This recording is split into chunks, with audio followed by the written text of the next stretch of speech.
most most brands kind of miss this point, and I think this is the summary of how you should start and finish your development of a new brand. So, back to this.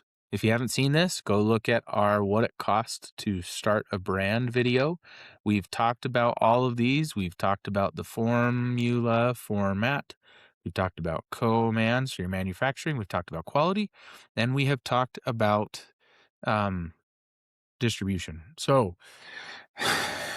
we're back to the middle. Okay.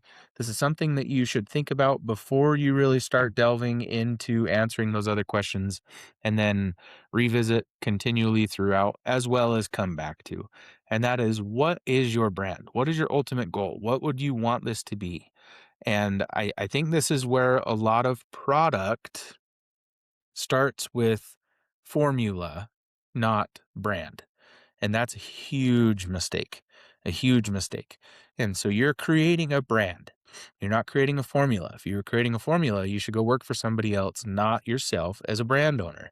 Um, as a brand owner, you need to be thinking before you think about your product, who is this going to market to?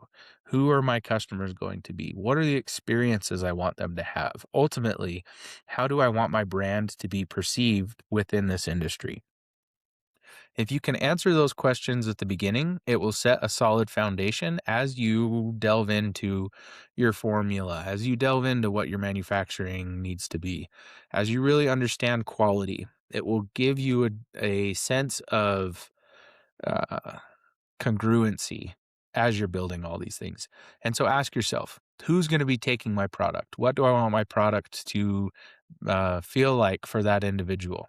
If it's you, you're the type of person, you are your ideal type of client, then that makes it easier. If it's not, spend some time really researching. I think you should research regardless, but start talking to people.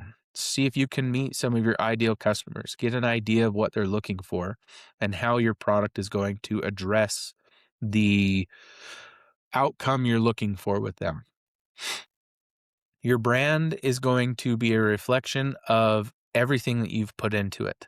And so again, like we talked about with quality in the previous one of the previous videos, if you want your brand to be perceived as cheap, make it cheap. If you want your brand to be perceived as high quality, make it expensive. And there's different versions of this. Everybody's probably like, well, everybody wants to be quality. And it's like, yeah, that's true. Everybody wants to be quality. But think about some cheaper product. Go look at the shelf at a grocery store at some of their supplements. You can tell some that are just cheap, and that's fine. That's what their brand wants to be. That's what they're looking for. There's a few direct to consumers. I won't name names, but you might think of some. There's direct to consumer products that you can go find that are simple and cheap. And that's okay, depending on what you're doing. If you're doing a very generic vitamin C, if you're doing a generic calcium, if you're doing something that has been around forever, cheap is maybe a great way to go. If it's a unique product or you're trying to expand a specific market, cheap may not be the way to go. So really look at what you like, what you think your brand could do, what your customer really is looking for. And that can be done in any way, shape, or form. You can go look at competitors, what competitors are doing well, what you might do different, and then see what you can copy and what you can change. Do market research if you can. Talk to customers, understand what customers are looking for, and really build your brand around that. A brand is way more important than your artwork. The colors you choose, the name, all that stuff is important, but more important than that is the culture in which you're establishing this type of product line, the quality you're focusing on, the partnerships you're accepting, the attention and care that you put into developing your formula and format. So really have a identity before you venture into some of these other things, and that brand will carry through. A good brand, again, is staying power. That's what you're looking for. Is you want to be in the industry, you want to be recognized, you want to be a brand that your customers will stick with. So go watch the other videos, get a vibe of this, but always be thinking about your brand. Create a brand, that's your identity.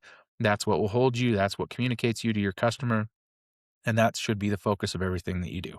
So let's go disrupt the industry. Good luck.